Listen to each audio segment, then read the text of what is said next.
Assalamualaikum warahmatullahi wabarakatuh. Terdapat banyak dalil yang menegaskan bahwa Allah akan membela kehormatan nabinya ketika ada banyak musuh Islam yang berusaha menghina atau melecehkan beliau.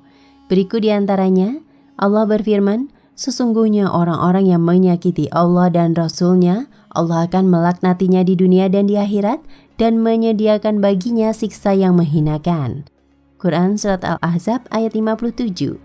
Allah juga berfirman, sesungguhnya orang yang menentang Allah dan Rasul-Nya, mereka termasuk orang-orang yang sangat hina.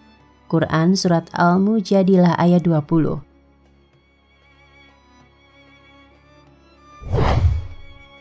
Surat Al-Kautsar dan perjalanan penghina Nabi. Di akhir surat Al-Kautsar, Allah menegaskan, sesungguhnya setiap orang yang membencimu, dialah orang yang terputus dari segala bentuk kebaikan.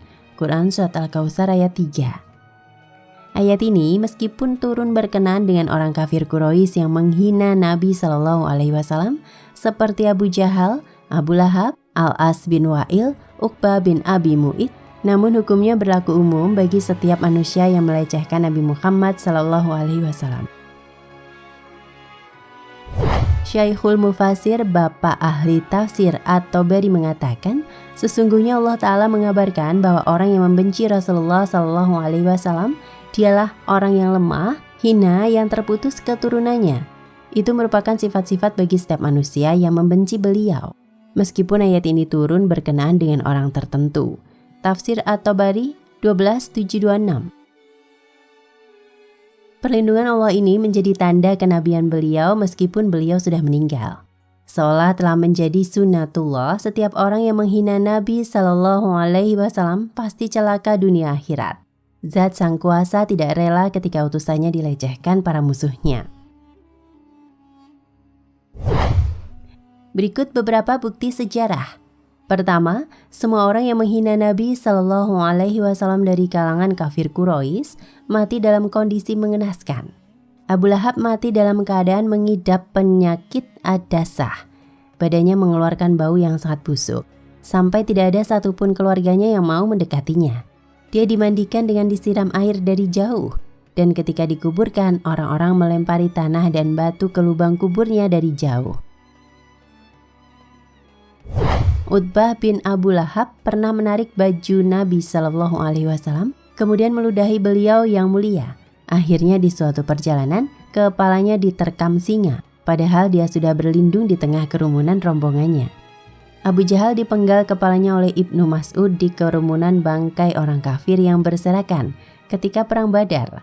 Setelah dia dijatuhkan dengan serangan putra Afra dan Mu'adz bin Amr bin Jamuh.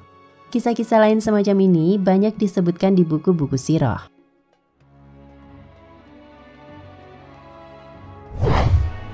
Kedua, Nabi Shallallahu Alaihi Wasallam pernah mengirimkan surat ajakan untuk masuk Islam kepada dua raja yang menguasai dunia ketika itu, Kaisar Raja Romawi dan Kisra Raja Persia. Keduanya tidak menerima ajakan Nabi Shallallahu Alaihi Wasallam, namun dengan sikap yang berbeda. Raja Romawi menghormati surat Nabi Shallallahu Alaihi Wasallam dan memuliakan orang yang membawa surat itu. Sebagai balasannya, kerajaan tetap dijaga, bahkan sampai abad ke-15, ketika Romawi masih ada. Berbeda dengan Raja Persia, dia merobek-robek surat Nabi Shallallahu Alaihi Wasallam dan menghina Nabi Shallallahu Alaihi Wasallam. Hasilnya, kerajaannya runtuh di zaman Umar bin Khattab. Betapa pendek usianya.